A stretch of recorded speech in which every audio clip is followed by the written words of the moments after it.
So I talked to a lot of draft experts out at combine, some guys that you'll recognize for sure, and ask them just kind of what they were thinking around T-Mac. So, and not to spoil it all, but I think that we're looking at a guy who's probably going in the back end of the top 10 range here. Let's go to the combine. I'm kind of itching to hear your takes on this. You were live on the ground there, so I've been waiting to talk to you about this for a while. So let's start with the combine, Damon. I'm going to let you drive this bus. Where do you want to go with the combine content? Yeah, I mean, I think it's only natural to start with our guy T-Mac, right? So Tetairoa McMillan, I think, obviously he's the most hyped up Arizona prospect that we've had in some years here. I'll be honest, like, I'm just given my age, I've been locked in on Arizona football my whole life. I think it's I can't remember a hype like this. Being the number one receiver in a draft class, like that is genuinely like that means something. People care about that because that's just one of those flashy positions that is always going to have a little bit more fanfare surrounding it, right? So I think that I haven't seen hype match on a prospect like this. I think maybe we could have seen it with Gronk if he didn't get hurt his last year at Arizona. He ultimately became a second-round pick, and the rest is history. But he wasn't that level of prospect. We're going back to like a Chris McAllister. That's how far we're going back in the day. And if he, of course, won, I believe, the Jim Thorpe Award for the best defensive back in the country at Arizona, but that was in the early 2000s or maybe even 99. So, I think you got to go way back in time before, you find a player that kind of even got maybe Antoine Cason. But again, like a receiver just has a little bit more juice to him than a cornerback does, Kevin. And yeah, it was fun to be out there and have an Arizona guy be so much on the forefront of what people were talking about. So yeah, I mean, I asked a lot of draft experts about T-Mac, and we'll get our T-Mac interview out from Super Bowl that I had, and get that out some point coming up here. We'll also get out our, leading into the draft process. I talked to a lot of draft experts out at combine, some guys that you'll recognize for sure, and ask them just kind of what they were thinking around T-Mac. So, and not to spoil it all, but, I think that we're looking at a guy who's probably going in the back end of the top 10 range here. You did hear T-Mac say at his podium that, he was given like receivers that he really looks up to, or guys that he thinks are the best in the league. He mentioned Brian Thomas, who had a great rookie season for the Jaguars. The Jaguars picked 5th in this draft. And there's been some rumors that they are heavily interested in T-Mac. Our guy Bro Brock over at PHNX Cardinals, he said that he thinks that T-Mac was glazing a little bit because he's trying to get the Jaguars to be like, hey, look at this. Brian Thomas, top 5 receiver in the league. I want to play next to him. Is that the first time ever that someone would try to schmooze their way into the Jaguars organization? Maybe so. Is it the first time ever? Here's the thing about T-Mac. Yeah, so, and I have it here. Chris McAllister was the 10th overall pick in the 1999 draft. So I was actually pretty on the money there. But I think that we're looking at like a guy who hasn't matched the talent since around that time period. And yeah, I think we're looking at T-Mac being a back end of the top 10 guy. Maybe he falls a little bit past that. I've been seeing some mock drafts, like Mel Kiper has him going 22 to Justin Chargers. Spears' Chargers. Yeah, it's Justin Spears' team. I saw Daniel Jeremiah in his latest mock draft had T-Mac going number 20 to the Tampa Bay Buccaneers. I think that those evaluations are a little bit low, Kevin. I'm totally with you on that, Damon. I feel like T-Mac, especially someone as intelligent as T-Mac, should be going higher in this draft, right? Because the report came out yesterday, I believe it was, that T-Mac scored the highest on the IQ test of any receivers this year that went through the combine and participated. So not only does T-Mac have the best hands, not only is his athleticism underrated, not only is his catch radius unbelievably insane and out of this world, he also can get it done in between the ears, maybe where it matters most on a football field. Yeah, Damon, that was also really cool for me to see. There's no way T-Mac falls out of the top 15, right? Like realistically, right? He's just too talented. I certainly wouldn't think so. He's too talented for that many GMs to be like, yeah, we'll pass on that guy. The good news is that I think T-Mac is pretty bust proof, Kevin. Just get him a decent quarterback, and you'll watch. Knocking on wood over here, man. You can do it. I don't even need it because I have that much confidence in T-Mac. There's been some. He didn't do any of the drills over at the combine. as many of the top prospects do not. But there's some concerns over whether or not that's going to affect his draft stock because people want to see what his 40 time is. There's been some people that are concerned about what his 40 time is. For me, I'm not really too concerned. I think he's running in the 4.5 range, like low 4.5s.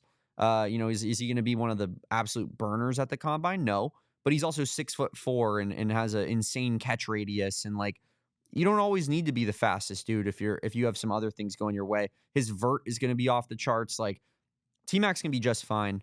I'll be interested to see at his pro day. Kevin, I think me and you should try to get down to the pro day and see if we can hang out and kind of, be there for that.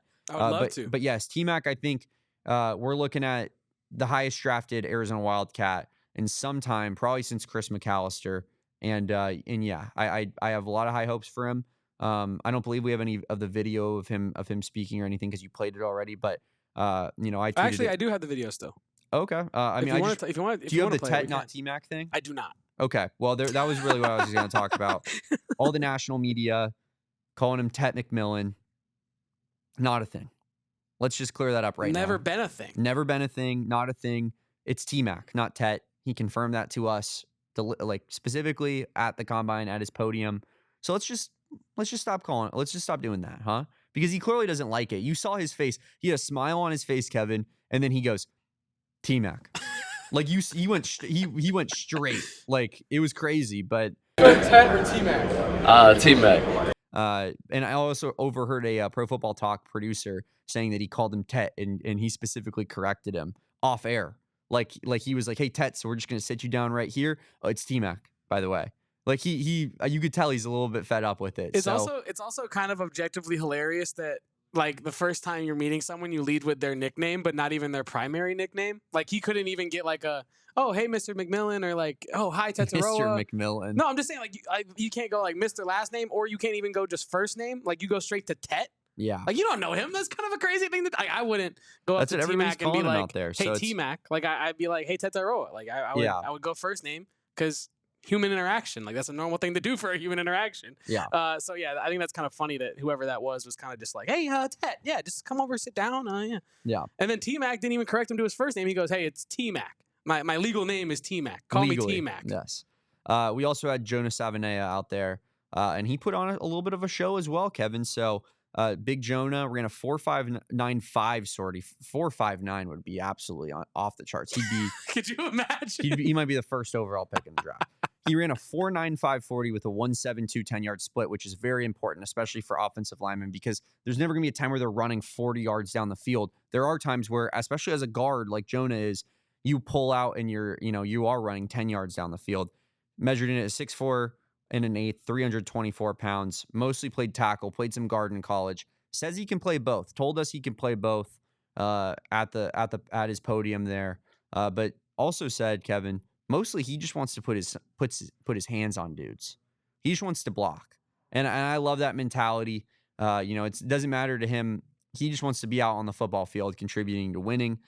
He did though have the arm length that you look for a requisite in a tackle, which is pretty important. I know we found that out at the Senior Bowl, but that is pretty important. Let's go ahead and look at his relative athletic score, Kevin, that he has here as a tackle. I can explain this a little bit. That big number at the top, that is out of all of the tackles that have ever qualified to be at the NFL Combine, what their athleticism score is. It stands for relative athletic score. And this puts him just below the 91st percentile. As you can see that number, how percentages work. It's 90.7th percentile of all tackles to enter the draft, which obviously is very good, makes you extremely athletic. Not a tall guy for a tackle. Did weigh a good amount. That vertical and I think that says 7.89 there, Kevin.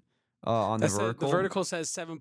7.09. You have failed your vision test. And then what's the broad jump there? The broad jump is 7.04. So that puts, that's in the 70th percentile range for both of those, which is, decent, good. And then that 40-yard dash there, you could see absolutely elite speed from our guy Jonah. And if you watch his 40, Kevin, he is damn fast. But I want to go straight into his relative athletic score as a guard. He likely will be drafted as a guard.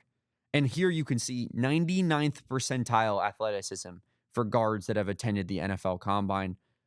Obviously impeccable, Kevin. That speed grade, still elite. Those explosion grades on those jumping statistics, good. And then you look at the weight there, still good, and that height better as a guard than it is as a tackle. I think that this was a big weekend for Jonah Savaiinaea. I have a report here from draft analyst Chad Reuter. He did a top 5 offensive linemen that boosted their stock at the NFL Combine, Kevin. Big Jonah making it on the list here. Says that he could see teams drafting him late on day 1, but thinks early day 2 is going to be that spot for Jonah. Just a really, really good weekend for Jonah Savaiinaea. I think he helped himself the most of the 3 Arizona prospects that were there at the Combine. Yeah, and I think the third prospect of that Combine was Tyler Loop. But I also want to talk a little bit about just the offseason that Savaiinaea is having, right? Like talk about capitalizing on the moment between the Senior Bowl and the Combine. I don't think he could have raised his stock any higher than he has, right? So I think that's a huge thing when you're talking about Big Jonah, is his ability to capitalize on the moment ahead of him and understand that you only have one shot at this kind of thing, and he's taken his full shot there. Yeah, absolutely. You mentioned it. Tyler Loop also invited to the Combine, one of the few kickers that's out there. I actually got to speak to Tyler Loop, Kevin, one-on-one, because the kickers, they kind of put him off to the side a little bit instead of put him on podiums. Get but over I there. asked Tyler Loop, favorite memory at Arizona. He said hitting that 60-plus yarder against Houston right before half. I then fanboyed out a little bit and was like, I was at that game, bro. It was sick. But yeah, Tyler Loop, good dude. You could tell he's a good dude, and supposedly crushed it at his workout, Kevin. If you want to play some of these clips here, guy Steven Gonzalez was sent out there for Arizona. He's the creative director at Arizona Football. Go give him a follow at Steven Gonzo Art on Twitter. He gave me some stuff to post for our Wildcats account. Very nice of him, very accommodating. But yeah, Tyler Loop, I supposedly went 13 of 14 in his workout, Kevin, from field goal range. Everybody said he was just a stud out there. And he also told me, Kevin, out at the Combine, he said, I told my coaches 65 and in, I got us. And so I said, what's your range, brother? And he said, 65 and in. I told the coaches, that's me. He told me, he said, I can hit some 70s in practice, but I'm not necessarily trying out there in a game to hit that. But 65 and in, that's money. Gotta love the confidence from our guy, Tyler Loop. I think we're looking at with Tyler Loop, we see more and more kickers get drafted every year. I think he's totally in play to get drafted here in the rounds 5 through 7. He's one of the best kickers in college football. A little bit of a down year, but I think you could say that for literally anybody on this football team last year. That's just what the vibes were. I don't think you can hold that against him. But he clearly has the leg. He's clearly talented enough. He was awesome as a junior. Like, I think Tyler Loop and U of A, as much as we've had legacy of some bad kickers back in the day that have really screwed us in big moments, we also have a legacy of some really, really good kickers. Nick Folk, Max Deas, guys that were in the league for a long time that made huge kicks for Arizona. I think we're looking at with Tyler Loop, another dude who's going to be in the NFL and be in the NFL for a long while here, because I just believe in Tyler Loop, and I think he's got the chops to be an NFL kicker, Kevin. Yeah, and a guy who wants to put on for the University of Arizona, right? He sent that video into Arizona Football that they posted from their account, just kind of checking in from the Combine, saying how much he misses Tucson and how proud he is to be representing Arizona on that kind of stage. So you want guys like that, right, that are going to go represent the school at the next level in the best kind of way. And I think that's Tyler Loop. That is definitely Tyler Loop. And like you said, he has the chops to compete at the next level. At the highest level, and he has the chance to be one of the best kickers in this class and of recent classes as well. Here's what I like about Tyler Loop from talking to him, especially from a kicker standpoint. Personality-wise, he's very low-key, Kevin. Yes. You could tell he's very reserved. Wholesome. Doesn't let the moment get him too high. Doesn't let the moment get him too low. I mean, he hits that big 62-yarder against Houston, and he's, firing up the crowd, running off the field. But typically, you're not really seeing that from Tyler Loop. It's more of just a, helmet grab, helmet nod with his holder, with his long snapper. But I think that's a good mentality you want to have in a kicker. And from all accounts, it seems as though Arizona's 3 invitees to the Combine, which is more than one, by the way. I don't know if 3 more than one. Not sure if that's relevant or not, but I think there may have been another school, maybe a school that was a conference champion that only got 1 Combine invite. But we had 3, and they all showed out there, and we're all, kind of the talk of the show out there. So Good weekend for the Wildcats, good weekend for Arizona football. And also, here's another thing, Kevin. Brent Brennan was out there. I think that bears a little bit of noting. You gotta love that from Brent Brennan, because we've mentioned about how he seemed a little bit too laid back. He's not putting his face out there. He's not doing the Jed Fish thing where it's just everything. It's all marketing all the time. We're hammering in the marketing nail. But I think Brent Brennan being out there with his guys, talking about what a great representation of the program they are, how they're going to be a great representation at the next level, all of that, man. I think that's nothing but great for Arizona football. And yeah, you got to love the head coach being out there, kind of meeting some NFL people, putting his face out there, and just, yeah, I think it was just overall a great weekend for the Cats.